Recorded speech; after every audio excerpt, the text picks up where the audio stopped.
Kenneth McDuff. From Texas. So I've got more for you. Yes. Oh, yeah. We talked about his victims being meth addicts and all. Well, it's like Breaking Bad.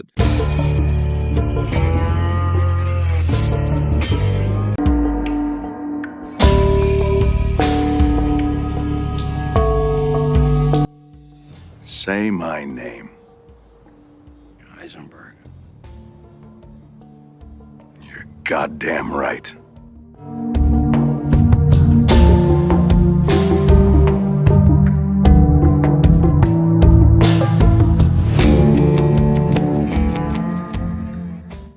Welcome back to another podcast. And if you haven't watched the previous episode about Kenneth McDuff, please make sure you just watch it. It's a very interesting one with Sir Robert Riggs, who's a renowned reporter in field of crime. And today, another podcast, we're talking about something which is really, really interesting. If you haven't heard of the phrase Los Palos Hermanos, you're missing out something in your life. Breaking Bad. Say my name, Walter White. So, sir, you have mentioned about a story which is very similar to this, and I am now very interested in the story. Let's go deep into it. What's the story about? Well, the drug of choice in Texas in the 1980s was methamphetamine, speed, as it was called here, crystal. Yes, crystal meth. Yeah. And it was typically at that time manufactured or homemade in remote areas of farmhouses and that sort of stuff. And the reason was it had a very pungent odor, and the odor could spread for, good Lord, hundreds and hundreds of yards. It would be the dead giveaway that they were cooking that. Okay. So all over, particularly East Texas and Central Texas, you had these labs popping up, and there was a big, big demand for meth. And they were literally out of this meth kingpins. And one of those kingpins was a mysterious guy called Mr. Z. Now, law enforcement for a long time had heard of Mr. Z. They didn't have a picture of him. They didn't know who he was.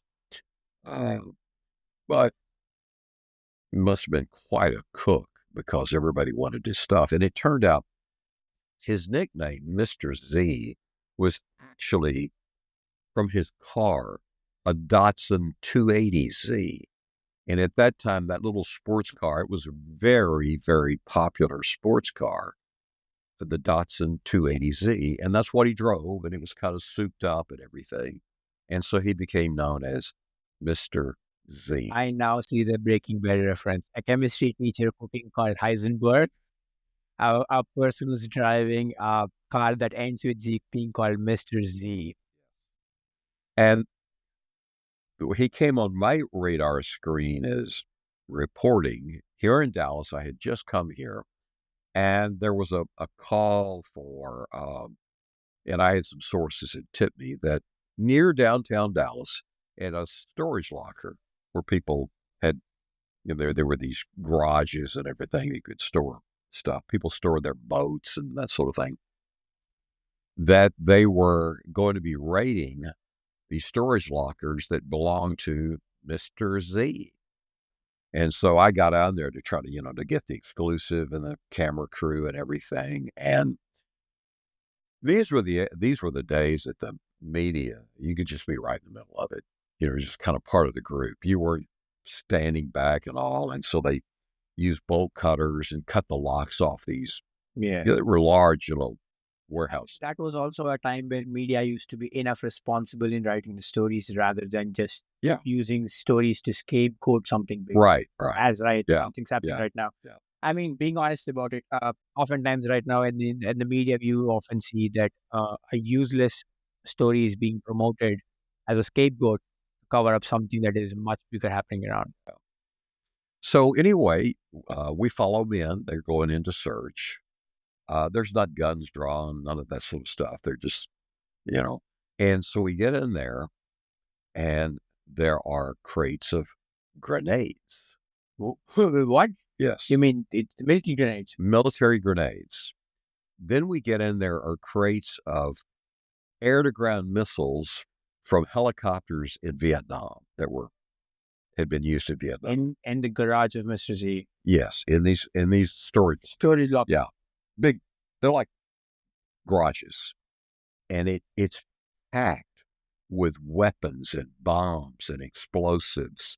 And suddenly the agents are like, "Oh my, we got to get out of here." One spark. Yes, Yeah. I mean, Yeah. if one of them reacts, every other one responds. Yeah. So now they're calling the fire department, and they're calling the military bomb disposal teams, and they calculate that if it had gone off, it could have blown up part of downtown Dallas. It was that. Yeah. Downtown Dallas, Yes. Yeah. which is approximately what, at least a small county size. Well, I'm talking about the inner city business district, the skyscrapers. Yeah. Yeah. And so that was my introduction to Mr. C, and what I would learn in covering the meth trade is that many of the cooks and the dealers, they were using the meth, and it causes paranoia. And you would find them all heavily, heavily armed to the teeth because they were paranoid about that they're going to get ripped off. And so he had this huge arsenal of weapons. Oh, okay. So abusing the meth he cooked causes the idea of being paranoid. So it's like people are attacking you. So to safeguard yourself in that paranoid state, you hold weapons. Oh my God. Okay. Well, eventually he became a big target, and they had informants, and they were able to locate. He was in a rural area uh, north of Dallas in a house, and the agents converged surreptitiously to surround the place. And there's this 280Z parked out front. It's got girlfriends and everything in the place, and his associates, and they call for him to come out, and he comes out shooting. Shooting. Okay. Oh yeah, comes out shooting, and so there are all these agents, mostly ATF, alcohol, tobacco, firearms, and oh my God, there is a gun battle erupts, which leaves him dead. No. Yeah, the end of Mr. Z, but only one of many. One of the really more sensational ones was, I called it the cult of the devil worshippers, the meth cult, the crystal cult of the devil worshippers. And this is in Waco, Texas, which is in central Texas, located kind of midway on Interstate 35 between Dallas and Austin. Same place that had been years later was the hunting ground for the serial killer Kenneth McDuff. Lots of bad things happened in Waco. And the leader of this cult, in the cult, he had recruited people from well-to-do families, children of young adults from well-to-do families in Waco into the cult. And it was satanic. So they are the ones who pray to Yeah. Lucifer. Yes. And so when they would meet, they would get in a circle, large group, and they would prick their fingers and drip blood under the open pages of a Bible as they did their chants. But they were also manufacturing methamphetamine. And a guy had come in that was a very, very famous cook. And he had studied under a woman that was kind of the infamous meth cook in Texas and had learned her formula. And so they came under investigation, and they began looking into it. They're trying to find out, where's the lab and everything. Eventually, they find the lab is an entire warehouse. It's that large. It's huge. And they raid the warehouse. No one's there. It's loaded with chemicals, loaded. And then a woman comes out, it's a member of the cult. She's armed. And they realize if she shoots, it'll set off all these chemicals. Whole place will go up. Huge. Because these are very, the chemicals they use. They're reactive to substances, of course. Oh, yeah. Yeah. So they get her to give up, and they continue investigating the cult, and it leads to a apartment complex in Waco where they have some apartments. And they get the apartment manager to let them in. And they go, no one's there. They go in. And they find that there is when you pull back these curtains, there's an altar for worshiping the devil and all these satanic rituals in the place. And at that point, the woman that is the apartment manager, she freaks out, scares her to death, because there's all these satanic face masks and hoods. And by the way, they would all put on red cloaks when they would meet. The one the color suits up. It's the Lucifer impersonification. Yeah. And so the cook and everybody's ahead of them. And it turned out they had fled to Las Vegas because the leader of the cult and everything was a con man. And one of the things they had discovered is he was also kind of sexually abusing a number of young women that he would recruit in the cult. But anyway, they trace him out to Las Vegas, and a Texas Ranger has gone out to get him, and the Ranger has hooked up with the local police, and they find him at a blackjack table in a casino. And the Ranger sits down like he's going to play blackjack beside him, and then tells him, I'm from Texas and you're under arrest. Well, what they didn't know is his son was standing up in the back watching, and just a brawl breaks out. Oh. I mean, rolling under the tables and everything else. And they eventually tried them. And they're sent away for a long time in prison. But they'd had other cases of cults doing meth, but with the paranoia and everything, they were always heavily armed. And they would find bodies that had been burned and disposed of in 55-gallon drums that would be used in the oil industry. So it was a very, very violent meth operation around the state. Always had a heavy dose of violence because of this paranoia. Yeah, and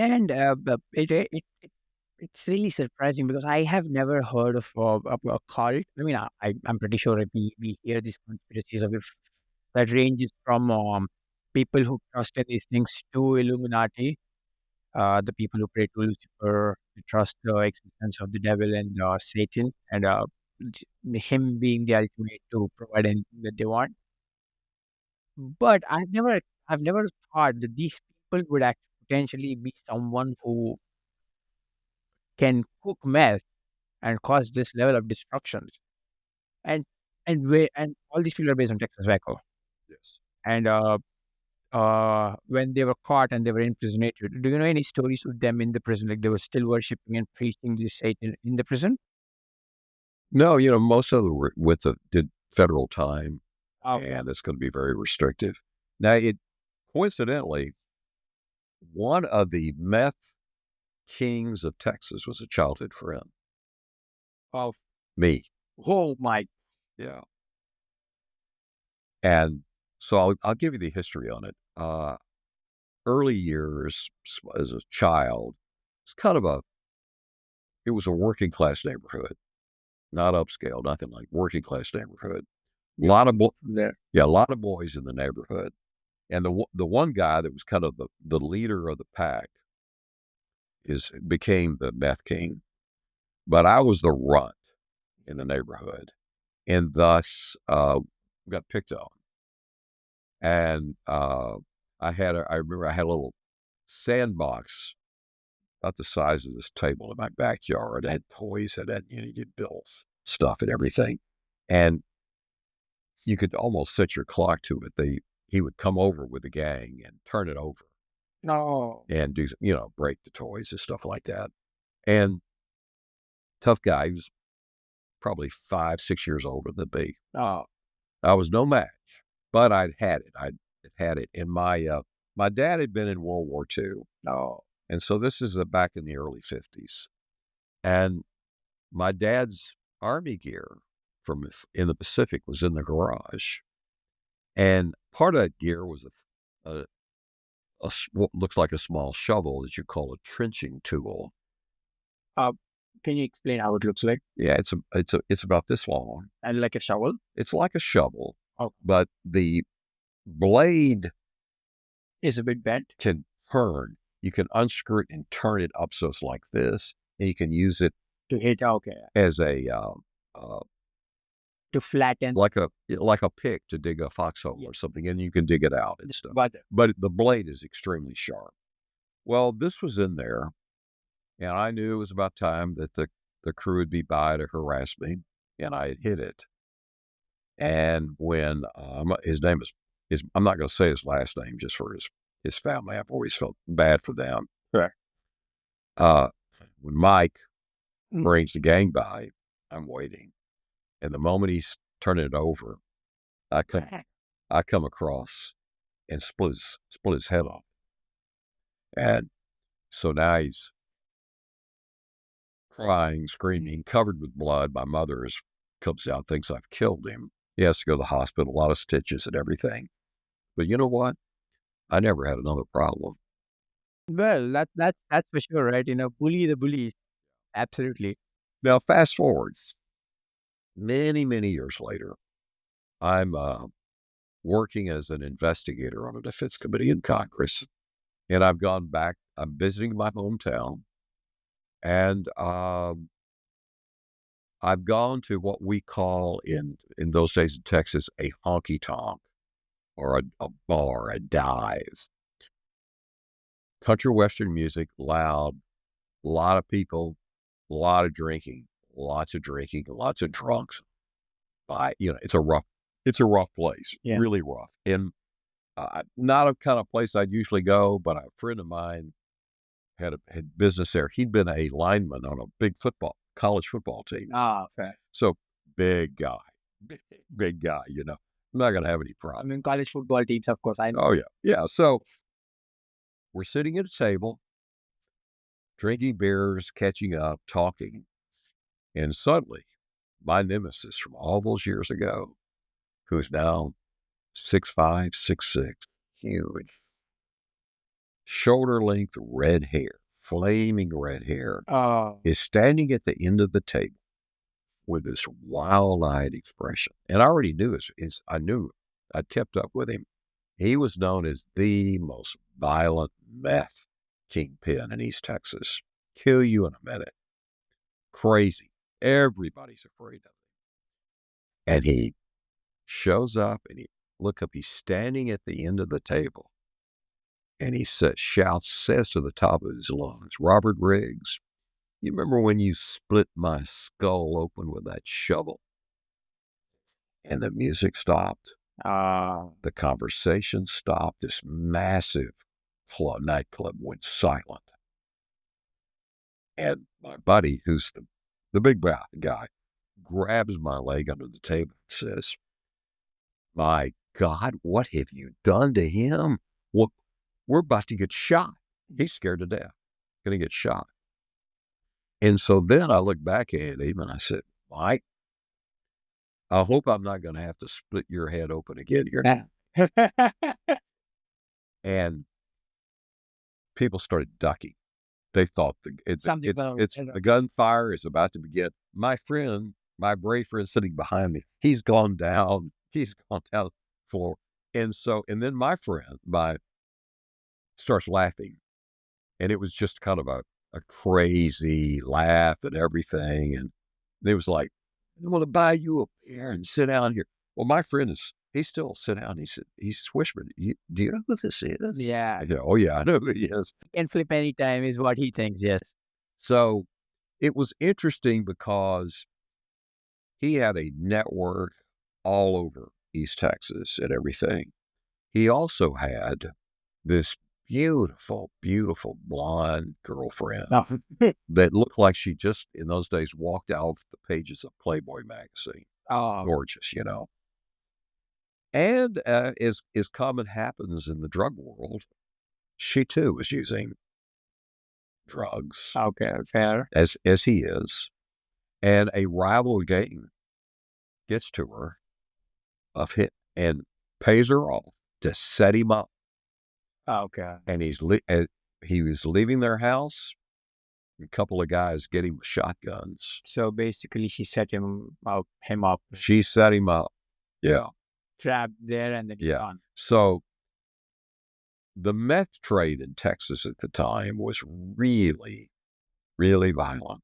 Really violent. I guess that's where the story of Breaking Bad erupted from, the New Mexico and the Texas area-based story where cooking meth, selling the meth, the whole usage of the meth itself was on a huge spike at some point of time, and that does intrigue me a lot. Yet I have a couple of questions for you as we move to the end of the podcast series with you.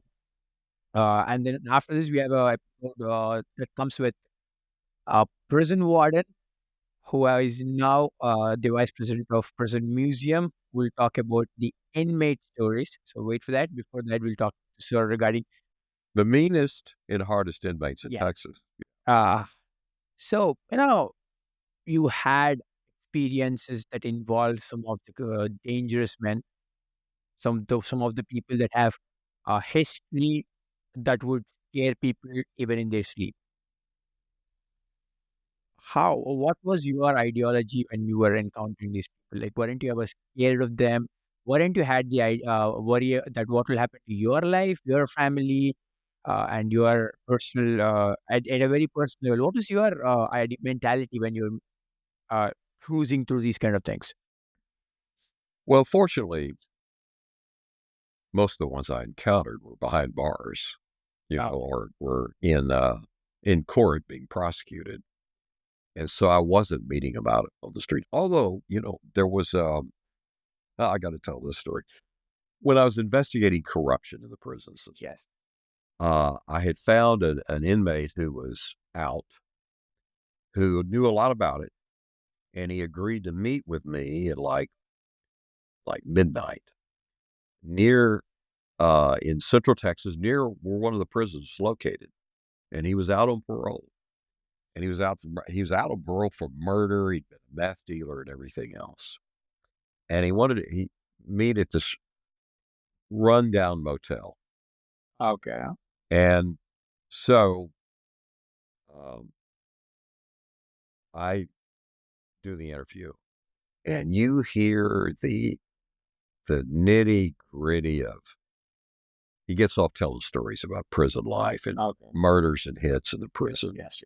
And he tells a story about what had been called the Halloween Massacre, in which there was a hit out on some inmates, and they were in the recreation room at Halloween evening, and suddenly someone padlocked the door with a chain, and after two hitmen came in with machetes.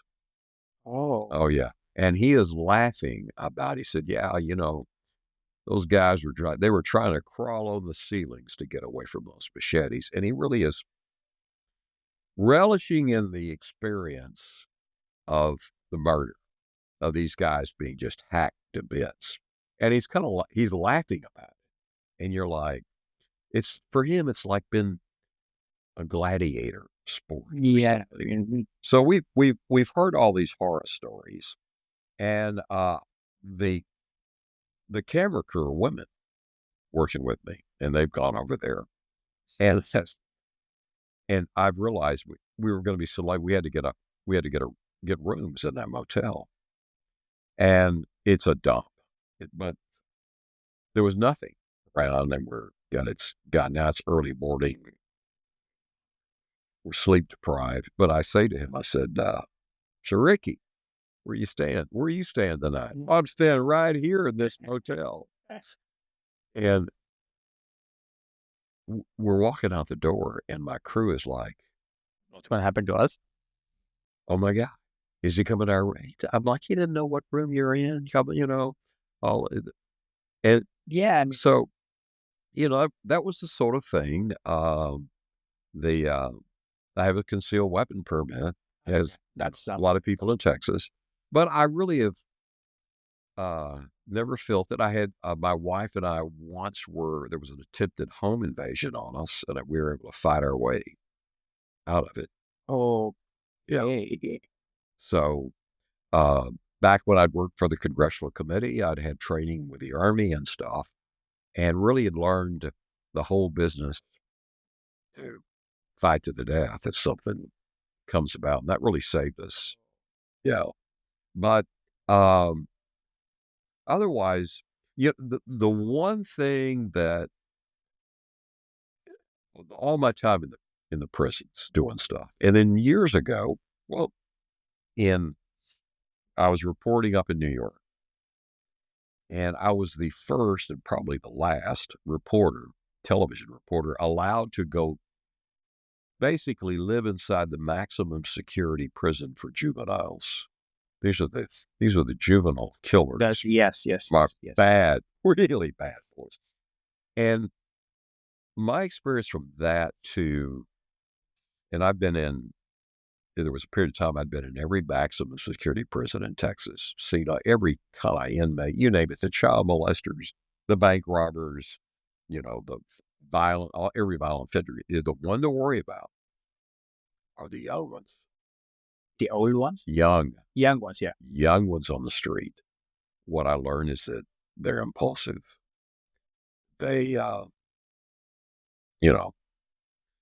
they might look at you as like they would look at pulling the wings off a butterfly.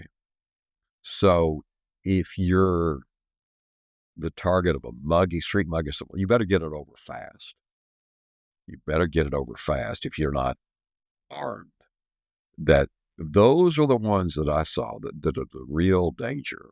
And we're in Texas now, particularly in the cities, we're really having an outbreak of shootings and murders by the juvenile African Americans and Hispanics. It's predominantly, and they're killing each other. Or, Texas is the capital of road rage. Yes. Yeah. Yes. Yeah. And so we have got people getting cut off in traffic or honking, and people getting out of their cars and having gunfights. Yes. I was told by my uncle that if somebody tries to engage in a road rage, just say sorry. If not, ignore, leave. Don't get on the vehicle. You might not come back home. He's right.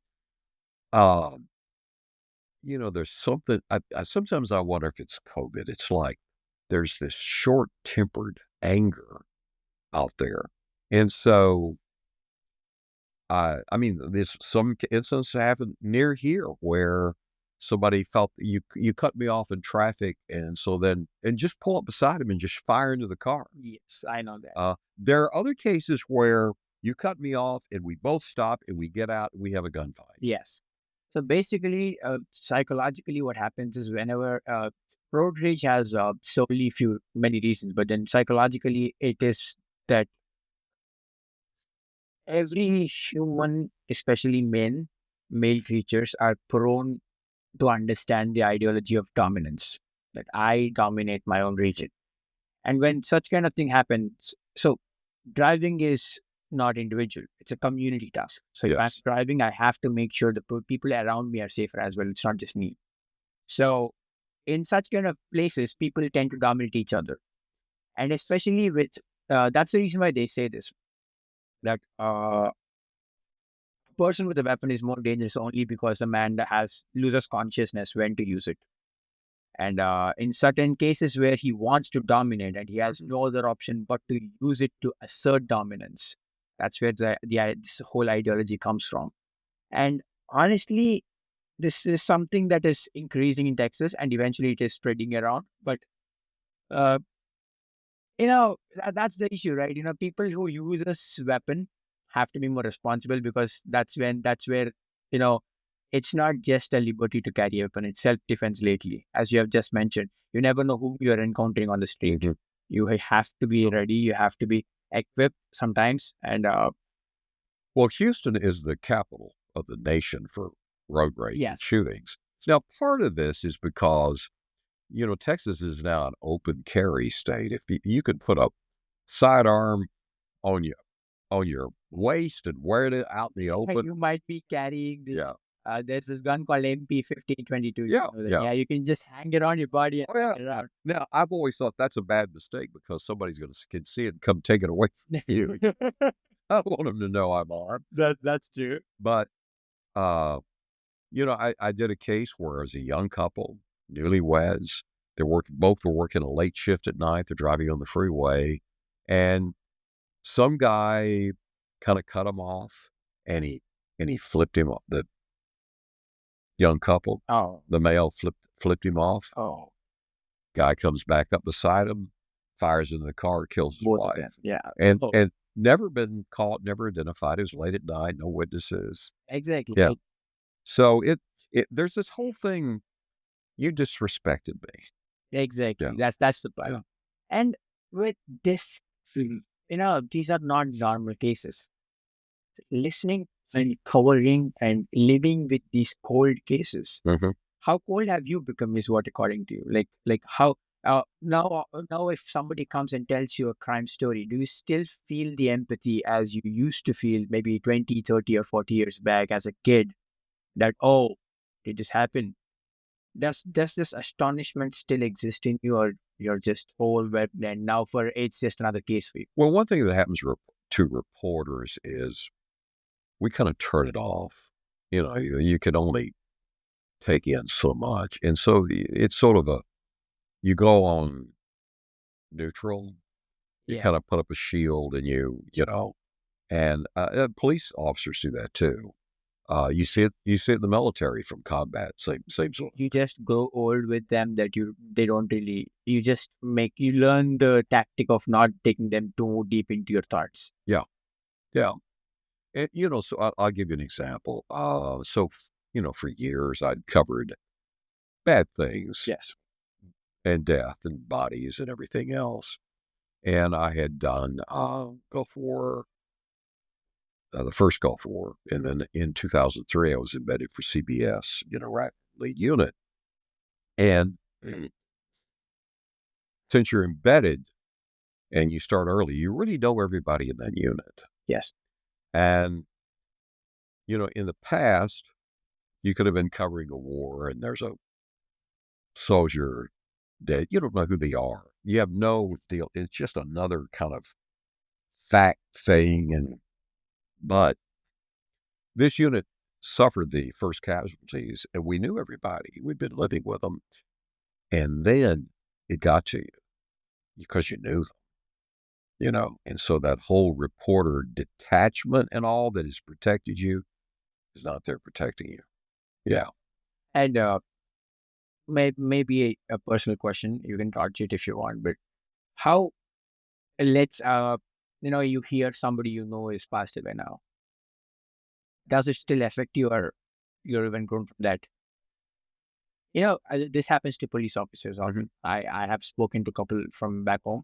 Yeah. So living in that environment of blood, when they see the blood of their own as well, they are less affected than the rest of them because they are now oversaturated by the fact of the world being in a certain way.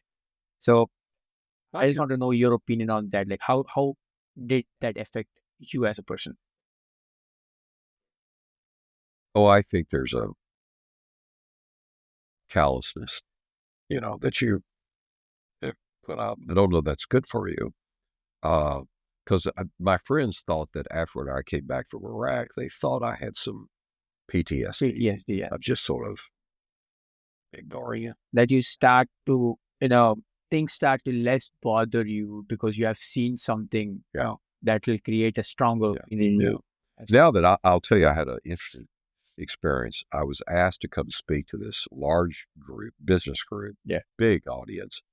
And they were having a luncheon, and they asked me to come speak about the experience in Iraq. And I had a sort of a slide presentation of pictures, and I'm just rocking on through, going great. And then something hit me about the loss of the soldiers that I knew we'd been there with. And I felt water, my mouth watering up, and then my eyes. And then so I was like, my God, I'm having trouble talking, and found myself sort of choking up, unable to go on. And I'm really embarrassed. I'm just stalling.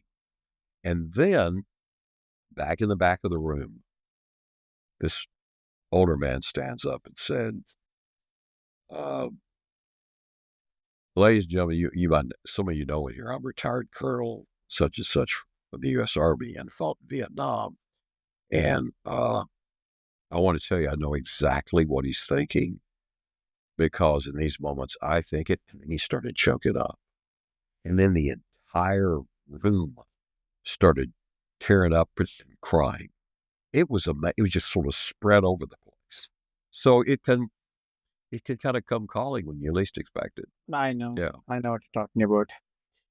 These kind of experiences often shape a man because, psychologically, I trust this, that death and success are the only two things that, at the end of the day, indulge into human thinking too much than anything else. Mm-hmm. A failure would still boast up some fire to get success back, but a success, as much as a success affects a man's thinking, and a death affects a man's thinking, nothing else does. And these are primary contributing factors. That's the reason why ultimately the only reality of the life are also only them. Yeah. Everybody wants success, and ultimately we're all going to be dying. Well, I'm frankly, I've really never contemplated death that much or anything, witnessed it, but I'm older now, and I've had a number of friends older that have been passing away, and you get a funeral notice, and you're like, hey, this is getting close to home. And I got to tell you what really hit me. I love the Eagles, and one of the members of the Eagles lives here in Dallas, and Glenn Fry passed away of the Eagles. Okay. And I was like, Glenn Fry? Now this is really getting close to home, oh boy. Hey, is the clock ticking here? I would just say one thing, sir. I don't know if you know the policy of karma. It's Lord Krishna's policy. Oh yeah. In Gita that comes from my country. Every good deed comes back, and every good deed will pay a bigger price than what you did. I can really see, and I really hope you have much more birthdays to celebrate and many more calendar days to see. Well, I can remember in combat zones reporting when bad things would be happening, there'd always be somebody go, all right, somebody's got some bad karma here today. So I would say there is much more left, and there's much this world has to know many more stories from you. I really, really wish luck to you. And thank you so much for being the guest of my podcast, sharing your awesome stories, awesome experiences, and having me at your place to do all this time and spending time with us. Thank you so much for being here. Well, welcome to Texas. And for your viewers and listeners, my podcast is Texas Crime Stories. They can learn more, hear more there. And we have starting to do audiobooks.